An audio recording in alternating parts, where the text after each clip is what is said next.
How did you deal with like the pressure? So as you were saying, the similarities, because I find like with him, it's like a lot of like mental toughness. So can you like talk us through that? So like any athlete that's going through it right now, they can like have a little pointers and advice. It's the mental part of the game is hard because you're not in a traditional team sport, right? You're not playing football, you're not playing American football or basketball or anything like that, right? So you can't hide amongst your teammates or, go out there and let them score and take the victory. Like when you out there, it's you alone, and you got to be able to come home with the victory or not come home with the victory, right? It was a little different for me because I didn't have a whole country on my back. You know what I mean? So I never felt like, even after winning the Olympics, I got off the plane, there was no parade.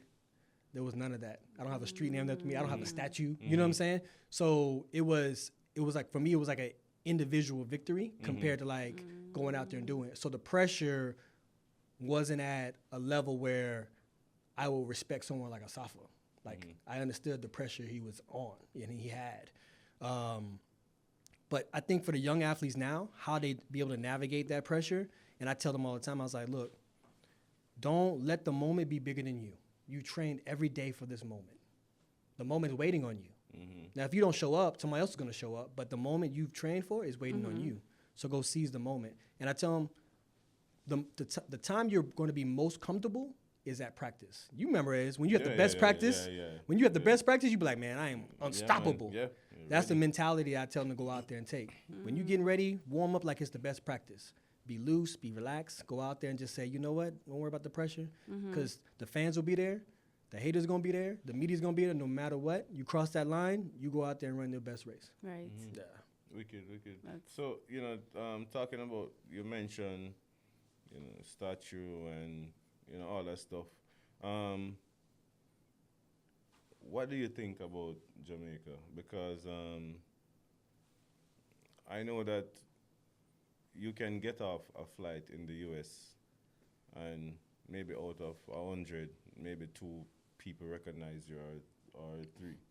And you step off a flight in Jamaica and instantly everybody recognizes you. Instantly. So it's like, how do you feel coming to Jamaica? What are your impressions? Because, I know throughout the years, Jamaicans, it's a they feel like they're competing as well. That's how Jamaicans are. Yeah. They feel like they're out there with you, but like the difference. What do you think? I'm gonna say it. I've always said, Jamaicans are the best fans. They die hard. Yeah. They just want really good competition, right? Win or lose, they want really good competition. Yeah. I just felt like I was always public enemy number 1 for a lot of years. Yeah. So I felt like beyond like 2014, I felt like I could not come to Jamaica, right? Yeah. I just feel like, man. And it was a time where I took a trip. And it was I could have flew to Jamaica as a layover and then fly from Jamaica, right? Yeah. It would have saved me 2.5 hours. Yeah. I decided to take the long way because I felt like I was like public enemy number 1. You know what I'm saying? Yeah. So I just felt like that for a while, and I realized, like, especially after like we started doing our show with Ready Set Go, it's like we got so much fanfare, and for a while Jamaica was our top. You know what I'm saying, country that was showing so much love to us. And I realized it was never against me personally. It was just the fact of... No, it's just the Jamaica... I'm not born here. You know what I mean? Yeah, it's just the Jamaica-America rivalry. That's all that is, I mean? If you came to Jamaica, after all that, went inside the stadium, you'll get mad love. Listen. Even though when we are on the track together... Believe me, you are public enemy number 1. Of course. But, outside of that, Jamaicans, they love the sport. They love their athletes.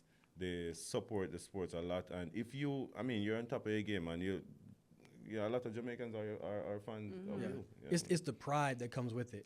One of my good friends is Novaline, right? Yeah. Novaline Mills. So she always tells me, I'm going to root for you. But the moment... Are the Jamaicans in the race? Yeah. I'm just letting you know. I just want you to make sure that you just don't hurt yourself and you finish the race. Because she said, I got to root for Jamaica. Yeah. Yeah, man. But it's diehard. You know what I mean? Yeah. I think those are one of the things I wish that I was born into. You know what I mean? Because I feel like how could you not love that? You know what I mean? Love the fact of all the hard work you put out, that you are getting constant praise for your hard work, your dedication, your discipline, and that's not an American thing. Yeah. It's not an American thing. So we don't get that love like you all get that. Like love. Underappreciated in a sense. It's been so many times where I thought like, you know what? Pack up everything. We moving out of here, America. We going somewhere else to an island. We going somewhere where people can understand and respect what we built. You know what I mean? Because you know we built this from the ground up. Each of us has built something that has been amazing in our sport. You know, so now I can just walk through. Sometimes I can go to grocery stores or different events and people still will recognize me a lot of the time, right? But it's never to the magnitude of me coming here. Yeah. Like people recognize my name. Like the passport control lady, she didn't even look up. She just took my passport and she looked down. She was like, she knew by name, right? You know, so And America's like, you look like, you look like. Either they know my name or they know my face. That's it. But it's always like you. Yeah. And I mean, and I think we will discuss that on their platform. Ready, Set, Go. The Ready, Set, Go platform. We'll talk about all the track stuff and what can be changed and all that. But we. After this, we're going to the stadium. I'm going to show off on him with my statue. Show off. I'm like, yo, this is my statue. Where's yours? But